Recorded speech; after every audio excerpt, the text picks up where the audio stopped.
Hello and welcome back for Game 2 between Ready to Feed. I know the team name. Definitely, for if sure. You say so. Ready to Feed. I mean, it's and teammates. I would say it's a concept you're familiar with, right, Fred?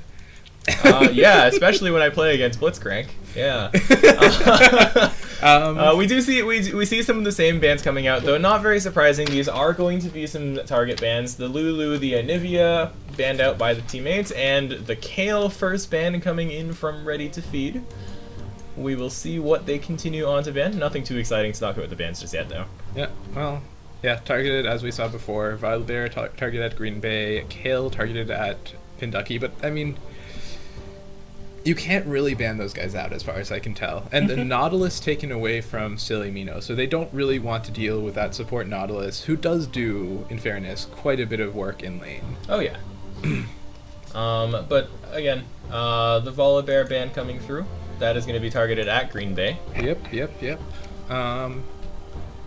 We'll have to see which champion they actually let Pinducky have. Okay, so that's the Master Yi banned away. So that's not a bad choice. Master Yi did kind of destroy them last game. All right, so they're actually targeting at Green Bay for this one, but he is going to have that Shyvana as his fallback. So same sort of champion. Yep. Gonna farm up the Devourer and do a lot of damage. Right. Yeah. Yeah, we've seen this from him before. It's been quite effective. We'll have to see what they pick in response. You know, what Silly Mino falls back on. I would not be surprised to see a Thresh from Silly Mino. And yeah, that's the Thresh Hover. It is probably his main champion.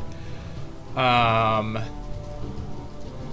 have to see what Flip Tailser goes for. The Aurelion Soul was not bad in laning, but I mean, eventually just couldn't deal with the Rise and the Master Yi who were super fed. Oh yeah. Can't really blame him for that. So maybe he'll go for that again, or maybe he'll go for something different this time. We will find out in 13 seconds. Oh, that's a Cho'Gath and a Nami, actually, potentially for Silly Mino. Okay, so I'm... Alright, so some very, very different champions coming in right off the bat. Interesting. Yep. We'll see where they go with that team composition as we see the Jhin get insta-locked for Cruiser this time. Yeah. Well, it worked out last time. It worked out last time. The laning phase it didn't go so well, but then his team camped for him, and it was great.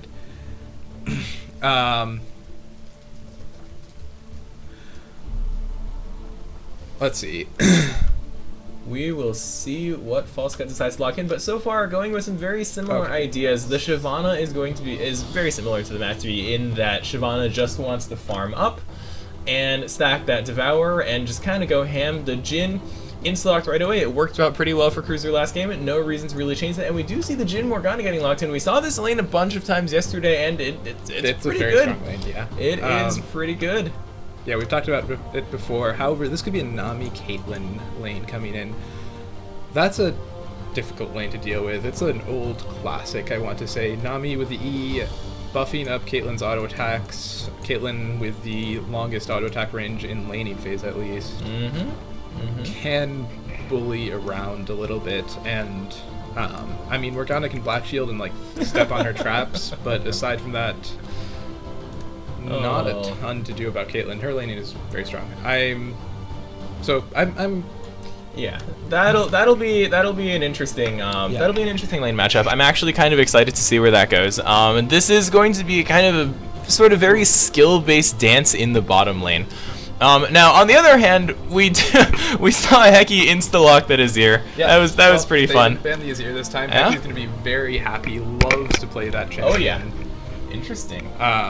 And yeah, I guess they are going to swap roles just a little bit. Heki actually was very good on the Thresh, even though not on his Azir necessarily, was still actually able to get a lot done there.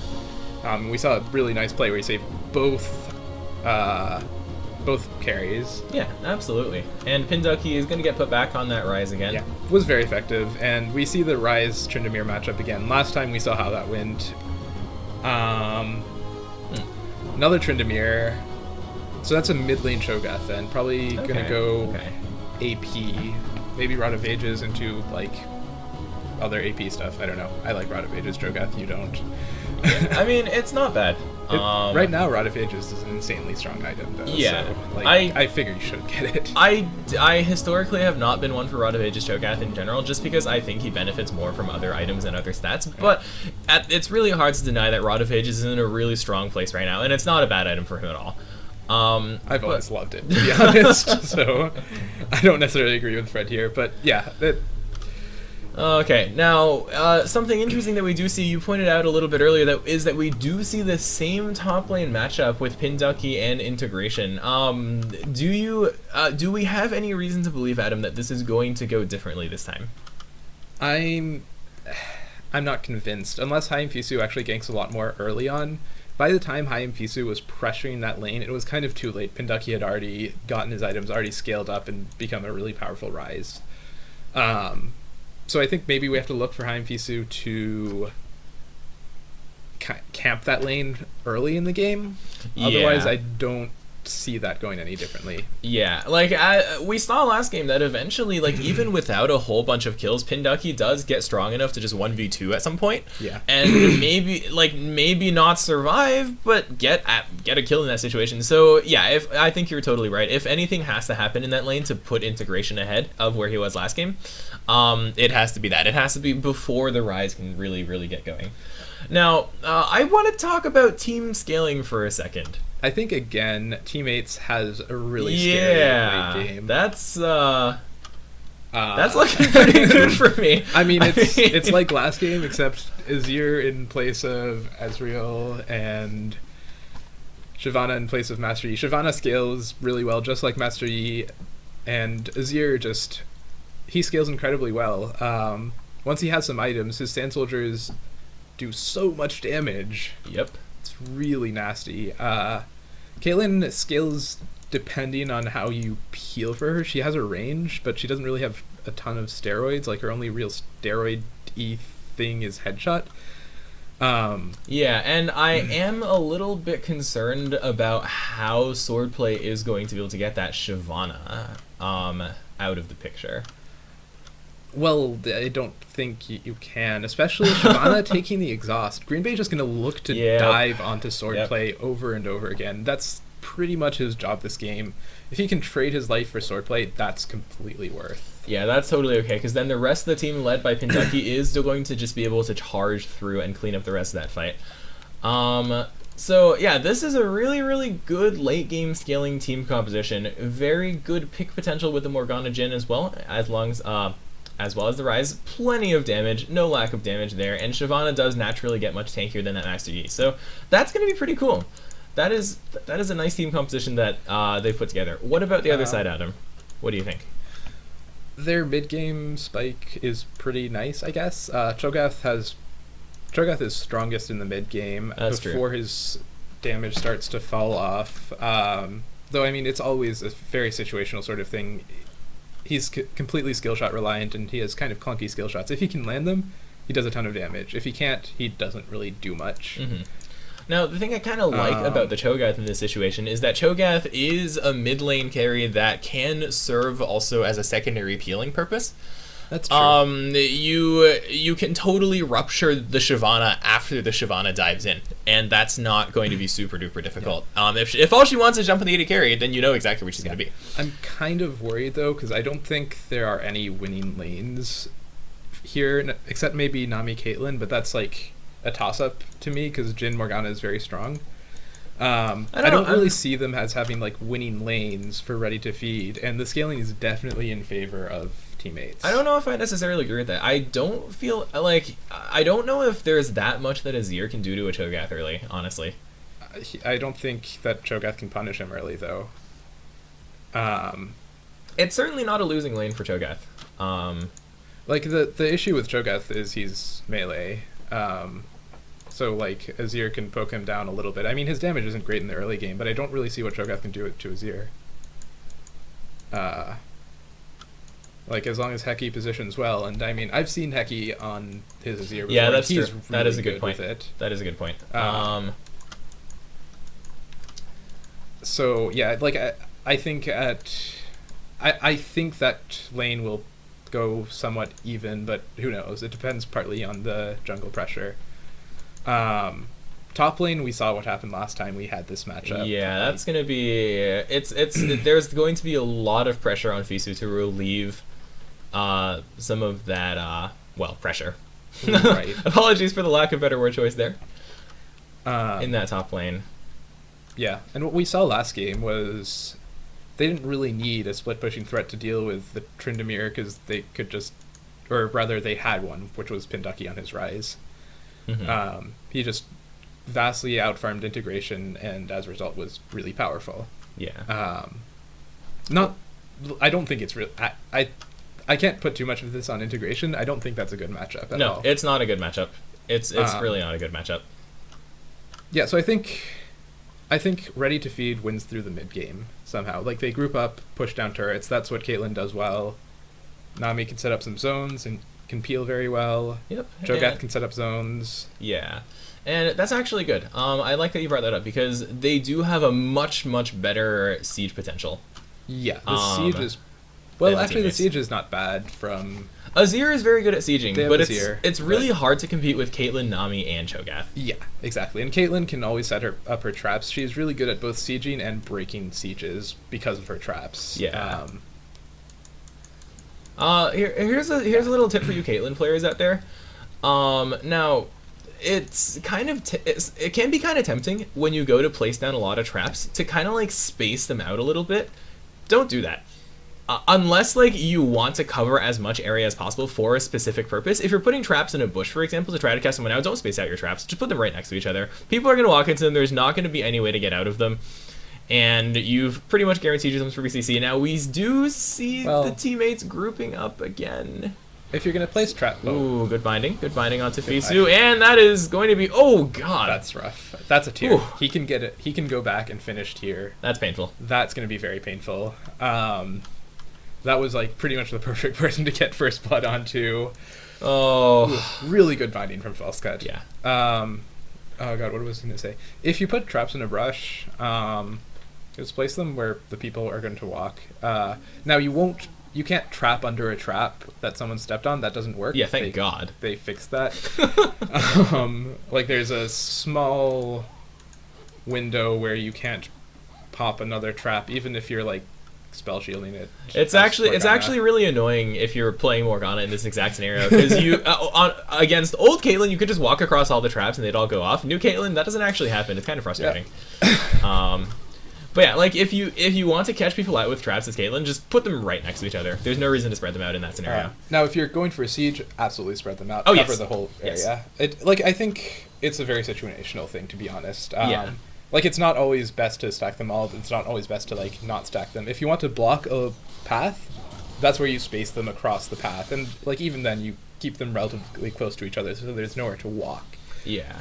I think the thing about traps is that with how spammable new Caitlyn traps are, people still have not completely gotten used to that yet and tend to treat them as kind of like Teemo traps. Now, you really don't want to stack Teemo traps up because the damage and slow don't stack, but Caitlyn traps aren't AoE, so you don't actually have that concern. If all you want to do is catch someone out, it's totally fine to stack them. But as Adam said, it is a little bit situational. Yeah.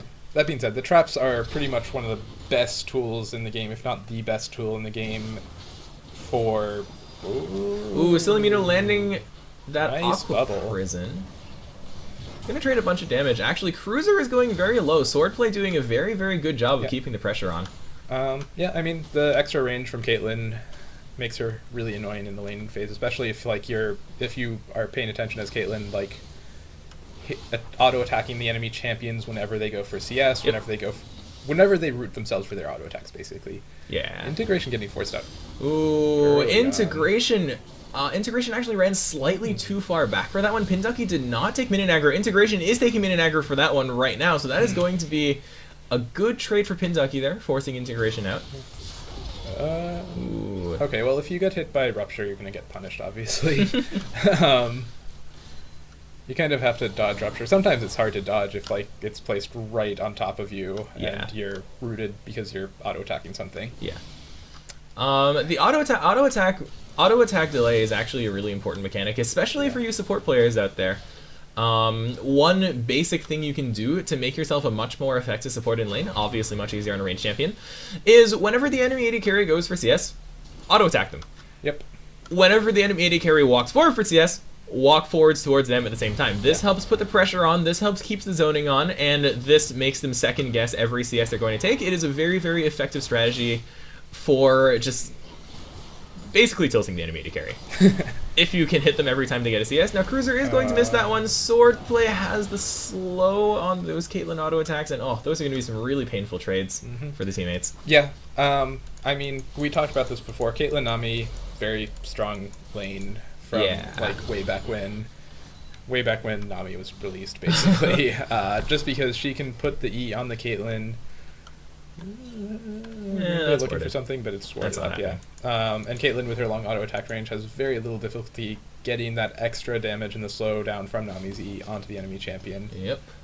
And also, because Caitlyn is pretty safe, it means Nami doesn't always have to like max her heal. She can sometimes get away with maxing her E instead, which is really nice when you can do that. Because your heal just drains mana like nothing else. Yeah. I guess yeah, Silly Mino is maxing her heal in this lane. I mean, it is the more common option. It's true. If you don't need the sustain, it's nice to get E. Otherwise, you kind of have to go W. Yeah. At least from what I remember from like the few times I played Nami like 2 seasons ago. The thing about sustain though is that like there's never a situation in which having sustain is bad unless you're just completely obliterating. That's them. True. It's just safer. It's It's also the safer option. Ooh, integration. Yeah. It's just it costs so much mana as you level it up. It does. She's been pretty good about her mana expenses, though. She hasn't been spamming too many spells. So she's full up on mana, which is really impressive on Nami, actually. Cruiser, in comparison, has very little mana. Though, again, he's Jhin. Jhin doesn't always rely on mana to trade effectively. Yep, Heki getting chased out in the mid lane. Not too much going to happen there. Yeah, I'm Fisu looking for a gank, isn't able to find it. Heki was already kind of on the bot side.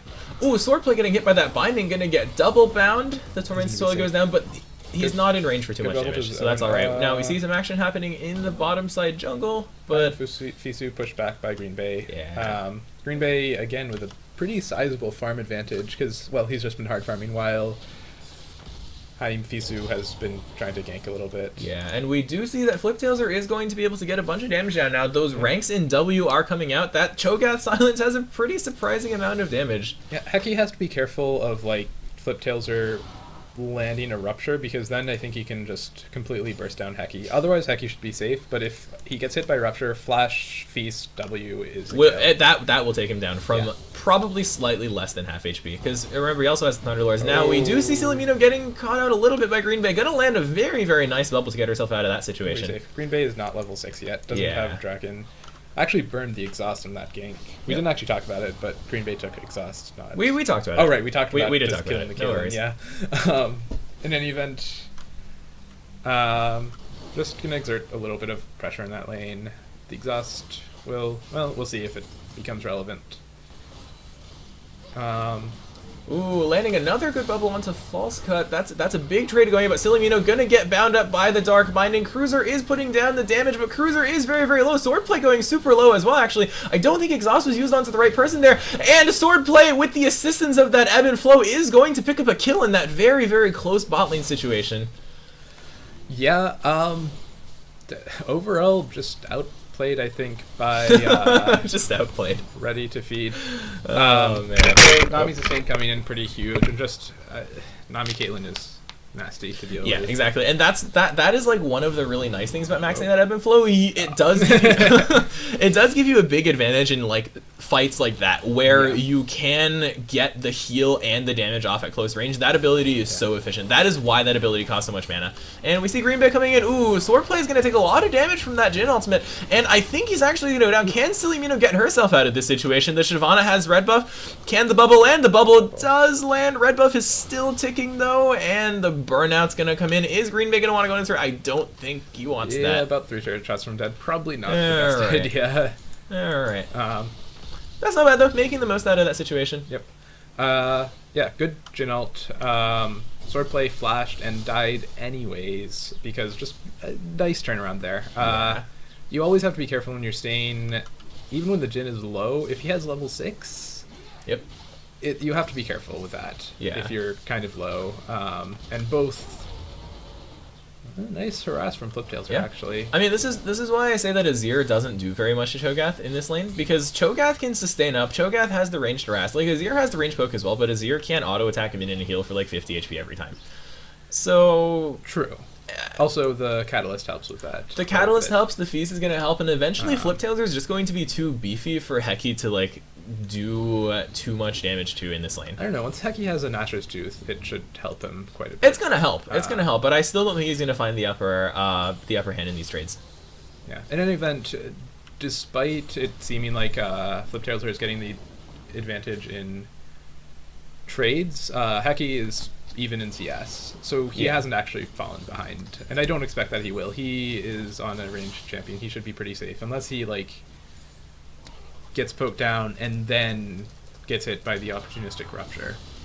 Yep. Now, this lane is going much better for integration this time. He is still down by a bunch of CS, but he hasn't given up too many kills. He hasn't been forced out of lane horribly, and he's not actually behind 2 or 3 levels. So that is, even though he is still losing lane, damage control is being done. He's doing much better this time than he is last time. Yeah. Importantly, just hasn't died yet. Yeah. That's big. Ooh, Green Bay coming in for this gang. Fliptails is actually pretty far in, and this is the thing about Cho'Gath. After you use that Rupture, you don't really have any escapes, and the Emperor's Divide going to come through. Heki finding that kill very easily with the assistance of Green Bay. Nicely played there, nicely played there. Silly Mino going in for a little bit of harass in the bot side, meanwhile. Good gank, and that's nice. You never want to see an Azir get fed against you. Or now, rather, you do if the Azir is on your team. Against you, Adam. Against you. Is what you said. Now, integration taking a bunch of damage. Sunfire Kite. Sunfire Kite. Yep. Can they actually go for this dragon? This is a little... Actually, I think they have this. Yeah, no, I think they have this, actually. Green Bay... Or, not Green Bay. Fisu is actually over in the top side. Now, if Fisu had presence in the bottom side, I think this would be a bit of a different story, just because of how strong swordplay and Silly Mino are right now. But that was very heads-up play to go for that dragon. I like it. Dragon secured. Yep. That's going to be nice. Helping to stack that Devourer. Fisu hasn't actually completed the Devourer just yet, so going to be kind of behind on that if that's what Fisu goes. Ooh, Silly Mino does get snared and then bound, and she's going to go down to the... Don't know it. OP Tormented Soil damage. Ooh, the Caitlyn not quite hitting. Green Bay has the ult out of that one, actually. Interesting. Could have just stood behind False Cut. It happens. It happens. Yeah. I suppose it does. Berserker Greaves Rush again for integration. We didn't like it last time, and I still don't like this. Yeah, it's just not going to be the most effective item for the situation he's in. Yeah. There's been a lot of action in the bot lane. I'm surprised that it's only 4-1 in kills. We didn't expect this to be a quiet bot lane. No, we didn't. Like, we talked about how the Caitlyn and Nami would probably be winning this lane, but Morgana and Jhin is also super strong, and Swordplay cannot find that 1v2. Silly Mino does not actually get down there in time, but we do see the TP coming in from integration. Gonna get that slowdown onto Cruiser. That does not get Black Shields. Exhaust is gonna come down. The Binding is gonna come down. Silly Mino contributing whatever damage he can, and the Spell Shield gets rid of the bubble. Very good reaction time from False Cut to Spell Shield that one. Black Shield. Yep. Did it, like, just come up for that? I don't know. That was a really good bind by Cruiser, actually, followed by False Cut, and that was an easy kill as a result. Yep. So much CC coming out from that Jhin Morgana So combo. much synergy in that combination. Not only do you have the double snare synergy, every time you put down a Tormented Soil, that also opens up the possibility of Jhin hammering you in the face with that W. Yeah, now, actually that was just an auto attack that set up the W. Yeah, I mean, super good lane. Super good lane. Now, because the integration TP'd into the bot lane, Pinducky is going to get some nice alone time with that turret, chipping it down a little bit, and at this point has built up that 50 CS. That's a fight. Oh, Green Bay gonna run towards Heki, who does have the Emperor's Divide up. But Jhin, Pinducky is gonna find everyone else, but they don't want it. They don't want it. Exhaust goes down onto integration. Rune Prison goes down onto integration. Gonna have to force the ult and the flash on that one. Fliptails lands the Rupture. Integration is probably gonna get out of that one just fine. Burning the ult and the flash. Yeah, in the end, no one dies. Pressure advantage to Team 8s, though, definitely. And now Haim Fisu's. Ooh, Fisu, that is not a good place for you to be, buddy. That is going to be a kill going over to Green Bay. Here's Yeah, but you should not be walking into that jungle. Yeah, you a little know bit dangerous. There's a strong Rise and a strong Shyvana Yep. right there. Now, here is something that I think the teammates could have done a little bit better.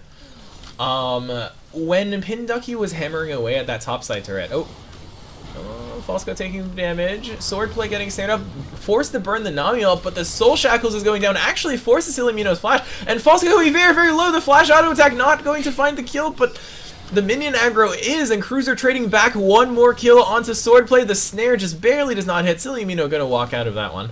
So 1 for 1 down at bot side. Yes, Swordplay not respecting the Jin burst.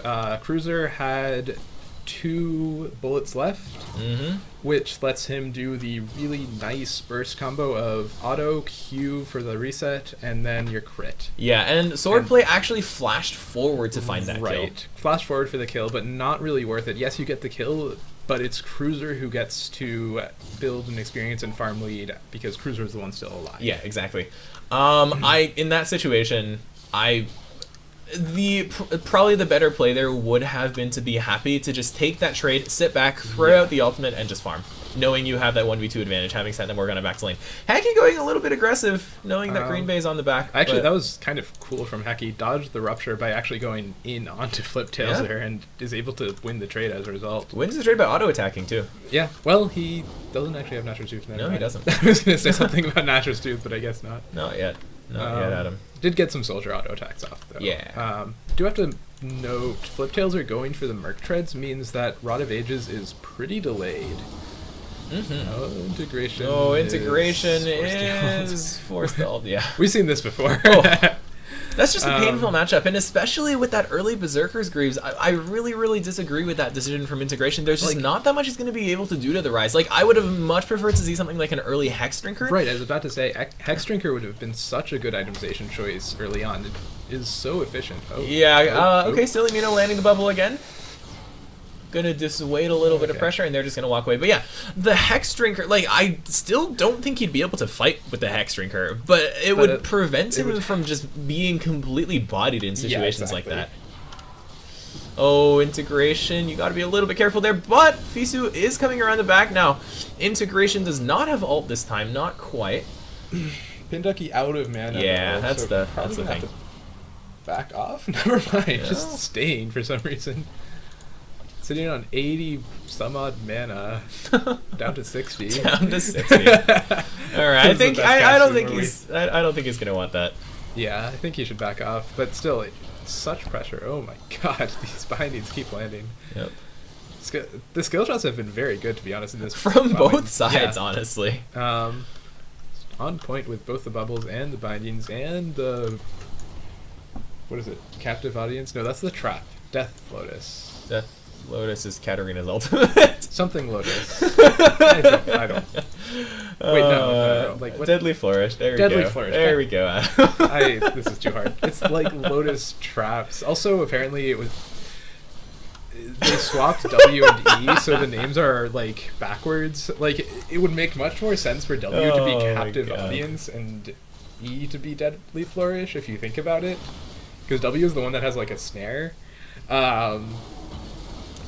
Yeah, Integration gonna get hammered under his throat again, but Haim Fisu is there for the response. Fisu actually managing to do a lot of damage with that Devour and Phoenix Stance. Is Pinducky actually gonna go down in the situation? Oh my god, Fisu goes so low! Turtle Stance saves him from minions, and he actually does manage to find the kill onto Pinducky. Yeah, if Pinducky had his passive up...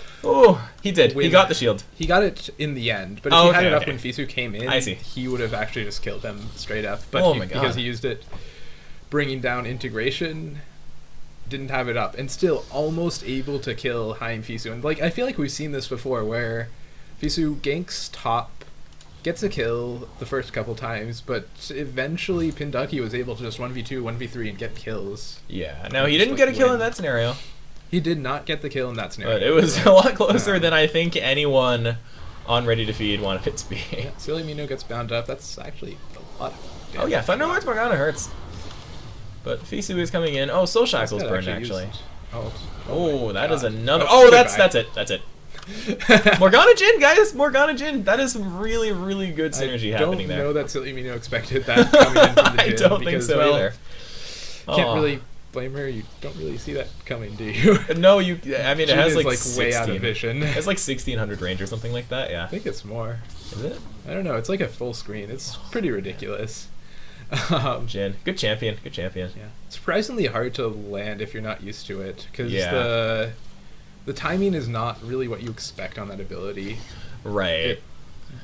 I still haven't gotten used to it, and I faced a lot of Jins so far. I mean, he's a really fun champion. He is a really fun champion. They're going to be able to get this bot lane turret, probably farm one wave and see if they can rotate down to that dragon. Whoop.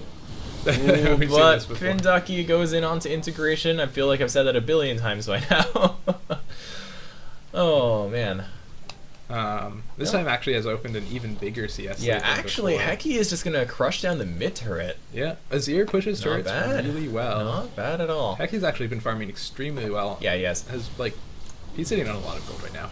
Really nice. That's actually 2 turrets going in favor of Dragon. And Dragon. That is a sated Shyvana. Nice. Very nice. And Heki placing that turret, so he's able to just siege up. Siege up a little bit. Yep. Meanwhile, Pinducky pushing the inhibitor turret. With the turret burn. Oh, Pinducky is so strong right now. Not even taking that much damage from that inhib turret. Again, gets the Tryndamere ult. Riot, please. Every time. Riot, please. Oh my gosh.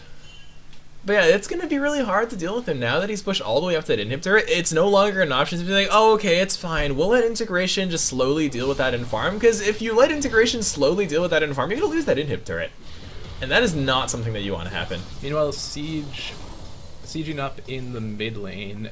Azir is good at sieging. The rest of the champions are, well, passable. There we go, there we go. I was going to say, Swordplay wants to put these traps a little bit further up. There aren't too many champions that want to walk in such close proximity of that turret. So to really dissuade the siege, the traps should be at about this level. Inside, just barely inside turret range. To be honest, ideally, Swordplay would get to line them up. Yes. And yeah, we see Falsecut stepping on a couple. Oh, Cruiser gets bubbled. Very, very nice bubble coming in from Silimino, and that is going to be the kill coming in for the Flip Tailser. The Feast is going to secure that one. False Cut, not going to find anything, but Green Bay dives in onto the backside, and integration is in as well. Green Bay already finds 1 kill. Can Green Bay find anything else? Flip Tailser gets bound up again, taking a lot of damage. Gonna have to flash out of that when integration not gonna be able to do too much in this fight overall. And now, because of the blinking red health bars, ooh, nice binding, the siege can actually continue. Can integration actually find his way out of this one? Gets bound up again, and the Thunderlord's proc takes him down. Yeah, Undying Rage was still down from the last time that Pinducky comboed him down. Really nice re-engage by Green Bay and Pinducky. They weren't there for the fight before. They were up in the top lane. But they walked down. They knew they were strong enough to re-engage that fight, even 4v5. And yeah, that's the inhibitor. Nice play. And now oh my god, that is a huge gold lead. Oh, goodbye, Swordplay. Swordplay. Ouch. Yeah. Now, Caitlyn's anti-siege potential is really, really good. But I think one major thing that could have gone better was that trap placement. The scattered positioning of the traps was not enough to fully dissuade the siege. Right, yeah. Or any of the subsequent follow-through of that. You really want to just block people from being able to walk through the lane. Yeah, exactly. Oh, there's an engage in the jungle. Green Bay just running in. Taking a little bit low. Fisu, That's a flash. Okay. Maybe he had to flash that one. Not so sure what the exact hitbox on that is. Might have killed him. Okay. Yeah, I think that he would have died to a third shot from Cruiser. It didn't look like he was in range, but I don't know how that hitbox works. He was on the edge. And meanwhile, Cruiser actually very caught. Oh, integration burns his flash as well. But we do see False Cut coming in to help out, and there is a kill by Pinducky. We'll go back and take a look at that one in a second after we figure out what exactly is going to happen to integration. Is integration going to actually survive this one? Binding does not hit, but the Rylai slow comes in, the snare comes in, and that's going to be a kill for Hegi. Let's go back and take a look at what happened he's just going to walk in from the top side after pushing out that wave. Haim Fusu is kind of low from, well, something. And yeah, Pinducky just going to walk in, flashes over something. And Silly Gets Mino's bubble bubbled, is but- not enough to save him. Oh, yeah, man. the channel time a bit too long. Pinducky just going to walk out or something. I mean, 3 stacks of his passive up. There Going we to get go. it back. Oh, the CC coming Nice in. Actually, bubble. though, can Pinducky find a kill? No, Pinducky cannot manage to Pinducky, kill back. yeah, goes down to the Caitlyn ult. I guess Pinducky not quite strong enough to 1v4, but able to get 1 kill and almost kills Tailser as the passive comes back up a second time. And this is a tanky Cho'Gath. I mean, Rod of Ages, Merc Treads, and the workings of the Spirit Visage, almost able to burst through all of that with, like, fully stacked Feast. Not quite strong enough to 1v4. Yeah, getting there. Just he's getting there. He's a little bit off, but he'll make it. Yeah. The gold lead is huge at this Yeah, it point, is. though. It's 13k, massive. almost 14k at this point. Ouch. Yeah. And yeah, that's 6 turrets to none. And I think that's what's accounting for most of the gold league. Because if you look, Well, and the farm. and the farm, is huge. like if you look across the board though, like most of Ready to Feed is actually not doing that badly. Right. It's just that the turret advantage is absolutely massive. The farm lead is really huge, and they're just Yeah. getting out golded at this point. The farm, there's a farm advantage at pretty much every position, Even support. Yeah. Fisu! All right, there we go. Gonna be okay. And yeah, the farm advantage is accounting for like a large part of this gold lead, I think. Yeah, it is. That and the turrets. I mean, the turrets are probably a 5k gold lead by themselves. Yeah.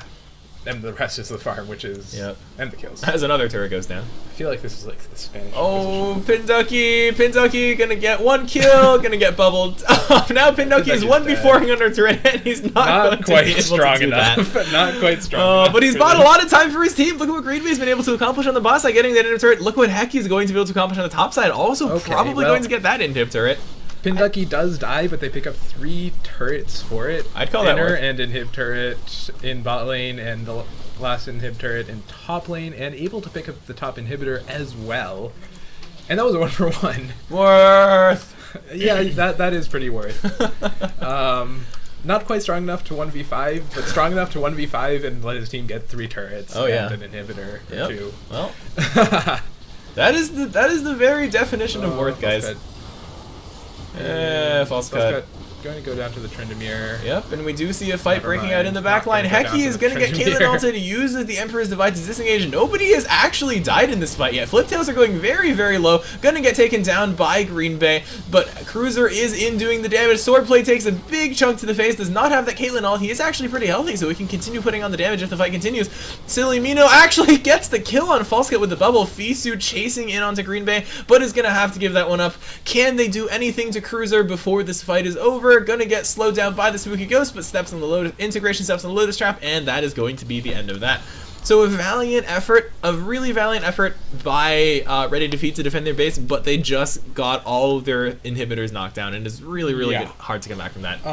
Yeah, just regroup by teammates, push in as 5, just go straight up the mid lane, and they should be able to close out this game. Yeah. With all of those minions pushing in. They're going to go for Oh, you for don't need Dragon, guys. That's not. Yeah, not I mean, necessary. like, it's fine. It doesn't matter that much. You Yeah. just don't have to. It's just kind of a waste of time, I think. Yeah, I guess just they want to clean up all of the objectives Yep. or something. But yeah, I think it would have served them better for Green Bay and Cruiser to just back.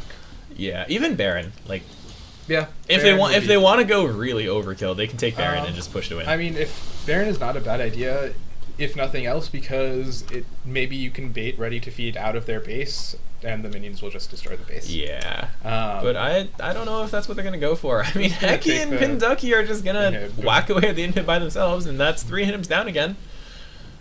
Painful. Painful stuff here, Right Adam. now they're kind of 2v5 in the base, so they maybe need to be careful. I mean, we've seen that Pinducky can pretty much 1v5. He can 1v5 and get a kill, but he won't live. Worth it. If you say so. Yeah, but just Why does he everyone even come have into the Void Staff? He doesn't need that right now. Well, to kill Fliptailser. Oh, man. Fliptailser does have a fair amount of damage. Oh, he does, okay. That's That's one very dead integration, though. False Cut going to get the Morgana ultimate down by using the Hourglass. Fliptoes does not manage to get the Rupture because of that Hourglass, and Pin Ducky going and wreaking havoc on the backline. Fisu just barely survives the Jin ultimate, and I think they're going to be able to close down this game. 2 Nexus turrets have already gone down, and the rest of Ready to Feed is trapped in their base. Hecky able to pick up that kill and survive. Alright, so... Ooh, that was brutal. Yeah, that was a crushing performance from Team 8. They weren't content with how well they did last game. They were like, no guys, that was way too close. So instead of having anything that remotely looked like that, they're just going to crush down every single turret this game, secure a massive gold lead, and then push to win. Yep. Well, they won every lane except for bot, but that meant that Green Bay could just camp bot a lot. Yeah. Sit around there, snowball that lane, and just really nice snowball. And 2-0 victory for Ready to Feed. For... Not Ready to Feed. For teammates. There we go. It's Adam's turn. It's Adam's turn. Boy. It's Adam's turn to get the names wrong. 2-0 for teammates. Very, very well played. Good execution, good drafting, and just very good play overall. And tune in later today at I think 10 p.m. 10 p.m. There will be another match for you.